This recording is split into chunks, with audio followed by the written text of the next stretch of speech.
Adelaide Oval में लगभग मौसम ने बिगाड़ दिया था भारतीय टीम का खेल, लेकिन करोड़ों फैंस की दुआएं और भारतीय खिलाड़ियों की कमिटमेंट से टीम इंडिया को मिली एक ऐसी जीत जिसने भारत के लिए वर्ल्ड कप के अभियान में एक नई जान फूंक दी है। तो कैसे एक हारे हुए स्थिति से टीम इंडिया ने जीत लिया एक यादगार मुकाबला, किस तरह अर्शदीप सिंह, मोहम्मद शमी और बाकी 30 गेंदबाजों ने दबाव में आने के बावजूद करी शानदार वापसी, ये सब जानने के लिए देखिए हमारा ये रिपोर्ट। एडिलेड ओवल में 2 नवंबर को भारत और बांग्लादेश के बीच एक ऐसा मुकाबला खेला गया जहां पर जीत हासिल करते ही भारत या बांग्लादेश अपने टेबल को टॉप कर जाती। हालांकि अब तक इस टूर्नामेंट में टॉस का बॉस साबित हुए कप्तान रोहित शर्मा इस मुकाबले में टॉस हार गए और टीम इंडिया ने पहले बल्लेबाजी की, लेकिन एक बार फिर वही कहानी दोहराई गई। रोहित राहुल की जोड़ी लगातार चौथे मुकाबले में एक अच्छी ओपनिंग पार्टनरशिप देने में फेल हुई। चौथे ओवर में हसन महमूद ने रोहित को सस्ते में पवेलियन भेजकर शुरुआती झटका दिया। पहले 6 ओवरों में इंडिया की गाड़ी काफी धीमी रफ्तार से दौड़ी।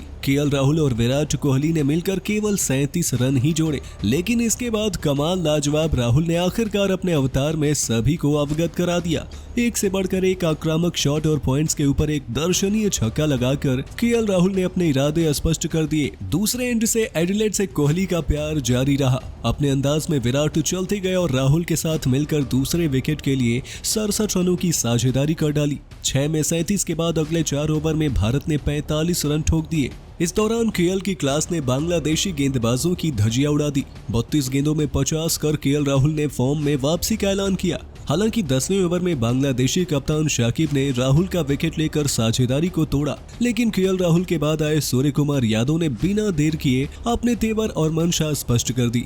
अपने ही अंदाज में स्काई ने 16 गेंदों में 187 की स्ट्राइक रेट से 30 रन जड़ दिए और टीम इंडिया एक विशाल टोटल की तरफ बढ़ती चली गई।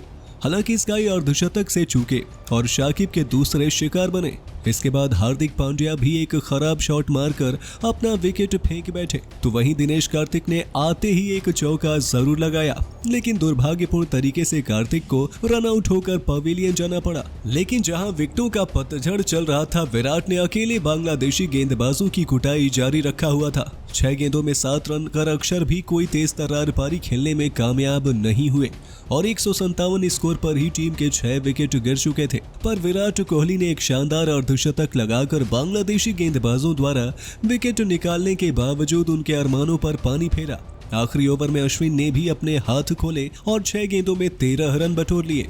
उधर किंग कोहली ने एडिलेड में एक और यादगार पारी खेल डाली। 44 गेंदों में 64 रनों की नाबाद पारी खेल विराट ने भारतीय टीम को 184 के मजबूत स्कोर तक पहुंचा दिया।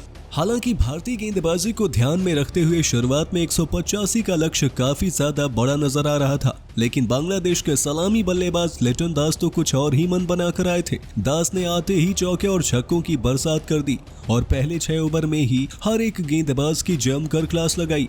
बेहद ही खतरनाक मूड में बल्लेबाजी करते हुए बांग्लादेशी ओपनर ने पावर प्ले में ही तूफानी अंदाज में 50 ठोक दिए, जिसके कारण पावर प्ले में बांग्लादेश ने बोर्ड पर 60 रन लगा दिया और इस दौरान भारतीय गेंदबाज एक अदद विकेट के लिए भी तरसते रहे। 7वां ओवर खत्म हुआ और तभी अचानक से एडिलेड में झमाझम बारिश ने मुकाबले पर ऐसी करवट डाली कि एक समय भारतीय ड्रेसिंग रूम संग पूरा भारत ही खौफ में आ गया था। अगर मुकाबला ना होता तो डकवर्थ लुइस नियम के तहत बांग्लादेश 17 रनों से आगे चल रही थी और उनके खेमे में जीत की महक भी आने लगी थी। पर करोड़ों भारतीय फैंस की दुआएं रंग लाई, बारिश रुकी और जब मुकाबला दोबारा शुरू हुआ तब 16 ओवरों में बांग्लादेश को 151 का टारगेट मिला। उधर भारत के लिए 54 गेंदों में 86 रनों का डिफेंड करने के लिए एक मुश्किल चुनौती सामने थी। बांग्लादेश के सभी 10 विकेट हाथ में थे और ऐसे में उनकी ये टीम मुकाबला जीतकर भारत को एक बड़ा अपसेट कर सकती थी, लेकिन इरादे और हौसले बुलंद हो तो कभी कोई भी काम असंभव नहीं होता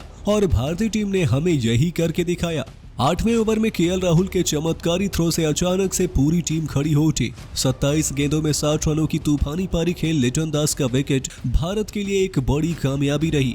हालांकि दूसरे ओपनर शांतु ने हार्दिक पांड्या को अगले ओवर में छक्का लगाकर थोड़ी खलबली जरूर मचाई, लेकिन कप्तान रोहित शर्मा ने अगले ही ओवर में अपने सबसे अनुभवी गेंदबाज मोहम्मद शमी को गेंद थमाई और शमी ने आते ही शांतु को पवेलियन पहुंचाकर एक और सफलता टीम इंडिया को दिलाई। उस ओवर में केवल 4 रन बने, जिसके बाद आखिरी 36 गेंदों पर बांग्लादेश को जीतने के लिए 63 रनों की जरूरत रह गई। और टीम इंडिया ने बड़े बेहतरीन अंदाज में वापसी का बिगुल फूंक दिया था। और फिर इसके बाद क्या, युवा अर्शदीप ने मुकाबले पर ऐसी छाप छोड़ी जिसने उन्हें एक नए हीरो की पहचान दिलाई। अपने एक ही ओवर में इस युवा गेंदबाज ने एक के बाद एक आसिफ हुसैन और शाकिब अल हसन को चलता कर भारत को कमांडिंग पोजीशन में डाला। लेकिन मुसाद्दिक हुसैन ने आते ही पहली गेंद पर छक्का लगाकर अपने तेवर दिखा दिए। लेकिन इसी ओवर में हार्दिक पांड्या ने एक साथ 2 विकेट चटकाए, जिसके बाद 108 रनों पर बांग्लादेश के 6 विकेट ढह गए थे। पर बांग्लादेश के विकेट कीपर नूरुल हुसैन ने आखिर तक लड़ाई जारी रखी और मुकाबले को अंतिम ओवर में खींच कर ले गए, जहां पर आखिरी 6 गेंदों में बांग्लादेश को जीतने के लिए 20 रनों की जरूरत थी। और उसी ओवर की दूसरी गेंद पर एक छक्का लगाकर नूरुल ने भारतीय खेमे में थोड़ी हलचल मचा ही दी थी। पर आखिरी ओवर का जिम्मा संभाल रहे युवा अर्शदीप सिंह इस छक्के से बिल्कुल भी नहीं घबराए और उन्होंने अगली 2 गेंदों पर दमदार वापसी करी और केवल 2 रन दिए। यहां से आखिरी 2 गेंदों पर बांग्लादेश को जीतने के लिए 11 रनों की दरकार रह गई। तब ऐसा लग रहा था कि टीम इंडिया यहीं पर मुकाबले को अपने नाम कर लेगी, लेकिन 5वीं गेंद पर एक चौका लग गया। नूरुल ने आखिरी गेंद तक रोमांच बनाए रखा। अगर कहीं आखिरी बॉल पर छक्का आता तो मुकाबला सुपर ओवर में भी जा सकता था, लेकिन भारत के पंजाबी मुंडे ने वहां दबाव को बेहतर हैंडल किया और एक शानदार आखिरी गेंद डालकर अर्शदीप ने आखिरी गेंद पर भारत को 5 रनों से एक यादगार जीत दिला दी, जिसके बाद भारत के लिए इस युवा गेंदबाज ने सभी का दिल जीत लिया और लगभग एक हारे हुए पोजीशन से भारतीय क्रिकेट टीम ने जीत के साथ सेमीफाइनल में पहुंचने की उम्मीदों को और भी पुख्ता कर लिया है। तो दोस्तों, आप भारतीय टीम के इस जीत को 10 में से कितने अंक देना चाहेंगे? हमें अपने जवाब नीचे कमेंट में जरूर बताइए और ऐसे ही शानदार खबरों के लिए सब्सक्राइब कर लीजिए हमारे YouTube चैनल को। वीडियो अच्छी हो तो इसे लाइक जरूर करें।